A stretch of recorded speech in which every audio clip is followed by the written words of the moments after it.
Hello, my name is Jess Gibbard, and today I'm going to be doing an overview of some of the different types of voice characteristics that you can produce by focusing on different muscular coordinations within your vocal tract. It's pretty early in the morning, hence the PJs. Sorry, it's not super professional, but oh well. So the first voice type that I want to talk about is this one. So this is a feminine voice configuration. This is when I have my posterior pharyngeal wall constricted in the back of my throat, and when my larynx is raised high.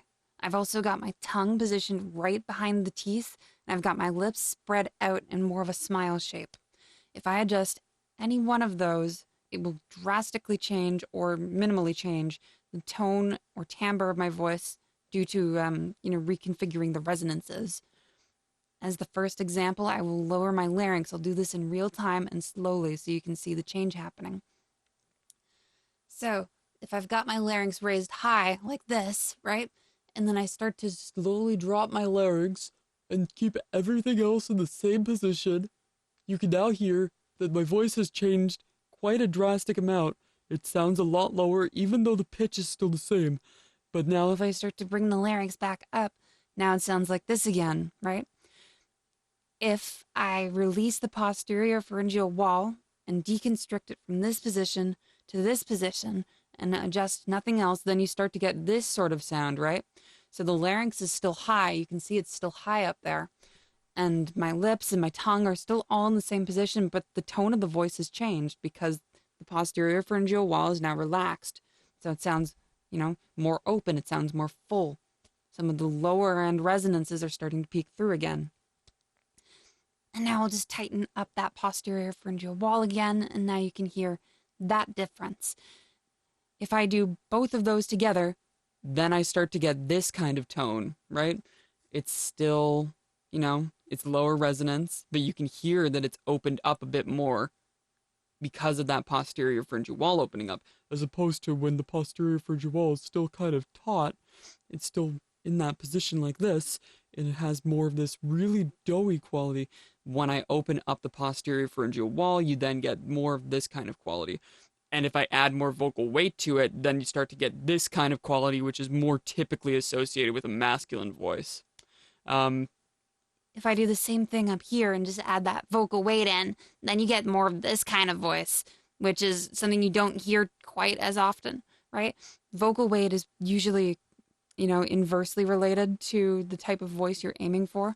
A masculine resonance with a low vocal weight will sound really doughy and really over-exaggerated. And a masculine resonance with a thick vocal weight will sound more stereotypically masculine, right? A feminine voice with a low vocal weight is going to sound stereotypically feminine. A feminine voice with a high vocal weight is going to sound very buzzy. It's going to sound very sharp and piercing like this, right? And yeah, that's about it.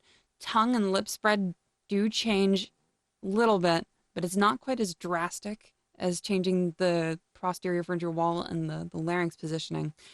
If I pull my tongue back in the mouth, then it starts to sound like this.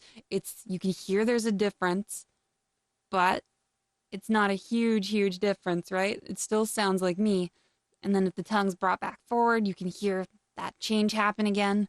This is really emphasized on like the sounds of like versus or right? The s's and the t's and all those kinds of like, fricatives and whatnot. You can hear that more on. Lip spread is another one. Changing the lip spread is going to minimally affect the tone, but it still affects the tone.